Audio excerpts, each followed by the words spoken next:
Hello dear students, നമ്മൾ ഇന്ന് discuss ചെയ്യുന്നത് കാലിക്കറ്റ് യൂണിവേഴ്സിറ്റി FIUGP സിലബസിലെ ഫസ്റ്റ് സെമസ്റ്റർ ഹിന്ദിയെ പറ്റിയാണ്. ആദ്യം തന്നെ AEC എന്നതിൻ്റെ അർത്ഥം നോക്കാം. AEC എന്നതിൻ്റെ അർത്ഥം എബിലിറ്റി എൻഹാൻസ്മെൻറ്റ് കോഴ്സ് എന്നതാണ്.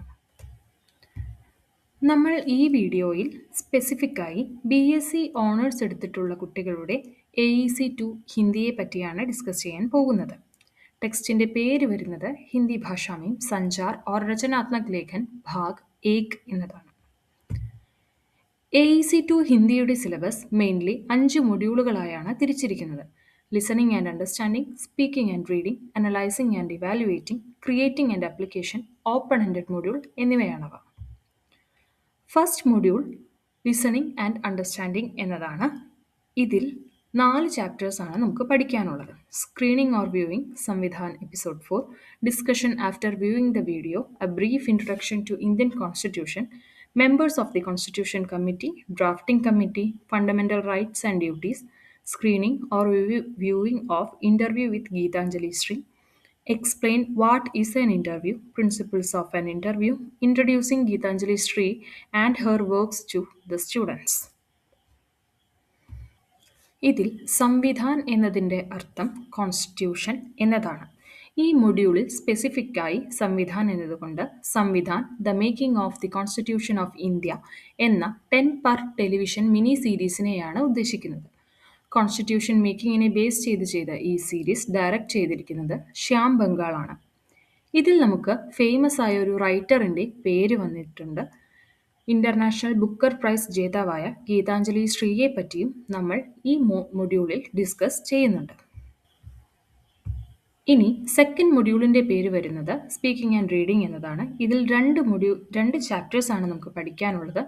Group activity, dialogue rendering, Do Kalakar, one act play by Bhagwati Charan Verma, discussion on one act play, plot and characters എന്നിവയാണവ. അതായത് ഇതിൽ നമുക്ക് ദോ കലാകാർ അതുപോലെ തന്നെ അതിൻ്റെ ഡിസ്കഷനെ പറ്റിയാണ് നമുക്ക് ചർച്ച ചെയ്യാനുള്ളത്. ഇനി third module analysing and evaluating എന്നതാണ്. ഇതിൽ 8 ചാപ്റ്റേഴ്സാണ് നമുക്ക് വരുന്നത്. 3 കഥകളും 2 കവിതകളും അടങ്ങിയതാണ് ഈ മൊഡ്യൂൾ. നിദ്രഘോർ, ഉപഗ്രഹമേം, ബാസ് എന്നിവ കഥകളും ഗ്രാം ദൃഷ്ടി സന്ധ്യാസുന്ദരി എന്നത് കവിതകളുമാണ്. ഓരോ കഥ കഴിയുമ്പോഴും അടുത്ത ചാപ്റ്ററായി ആ കഥയെ പറ്റിയുള്ള ഡിസ്കഷനാണ് വരുന്നത്. ഉദാഹരണത്തിന് 7ാമത്തെ ചാപ്റ്റർ നിദ്രഘോർ ആണ് എന്നുണ്ടെങ്കിൽ 8ാമത്തെ ചാപ്റ്ററായിട്ട് നിദ്രഘോറിൻ്റെ ഡിസ്കഷനാണ് നമുക്ക് വരുന്നത്. ഇനി 4ാമത്തെ മൊഡ്യൂൾ ക്രിയേറ്റിംഗ് ആൻഡ് ആപ്ലിക്കേഷൻ എന്നതാണ്. ഇതിൽ ഗ്രാമറിനെ പറ്റിയാണ് നമ്മൾ കൂടുതലായി ചർച്ച ചെയ്യുന്നത്. സഖ്യ, സർവനാം വിശേഷൻ, കർത്ത, കർമ്മക്രിയ, sentence structure, sentence correction, sentence translation, conversation writing, precis writing എന്നിവ ഇതിൽ വരുന്നുണ്ട്. ഇനി 5ാമത്തെ ഓപ്പൺ എൻഡഡ് മൊഡ്യൂളാണ്. ഓപ്പൺ എൻഡഡ് മൊഡ്യൂളിൽ നിന്ന് നമുക്ക് എക്സാമിന് സാധാരണ ചോദ്യങ്ങൾ വരാറില്ല. ഇത് നമുക്കൊരു എക്സ്റ്റെൻഡഡ് ആക്ടിവിറ്റി പോലെയാണെന്ന് കണക്കാക്കാം. എന്നാൽ ഇന്റേണൽ മാർക്കിന് ഈ മൊഡ്യൂളിന് അതിൻ്റേതായ പ്രാധാന്യമുണ്ട്. ഈ സ്ലൈഡ് നമ്മളുടെ ടെക്സ്റ്റിൽ എങ്ങനെയാണ് ചാപ്റ്റേഴ്സ് കൊടുത്തിരിക്കുന്നത് എന്നതിൻ്റെ ക്രമത്തെയാണ് കാണിക്കുന്നത്. ഇതിൽ നമുക്ക് ശ്രദ്ധിച്ചാൽ കാണാം, നമ്മൾക്ക് സിലബസിൽ ഡിസ്കസ് ചെയ്യാത്ത പല ഭാഗങ്ങളും ഇതിലേക്ക് വന്നിട്ടുണ്ട്. അതായത് ഇതെല്ലാം അടങ്ങുന്നതായിരുന്നു നമ്മുടെ സിലബസ്. എന്നാൽ സിലബസ് റിവിഷൻ വഴി അതിൽ നിന്നും ഒരുപാട് ഭാഗങ്ങൾ മാറ്റം വരുത്തിയിട്ടുണ്ട്. അങ്ങനെ മാറ്റം വരുത്തിയ സിലബസിനെ പറ്റിയാണ് നമ്മൾ ഇപ്പോൾ ഡിസ്കസ് ചെയ്തത്.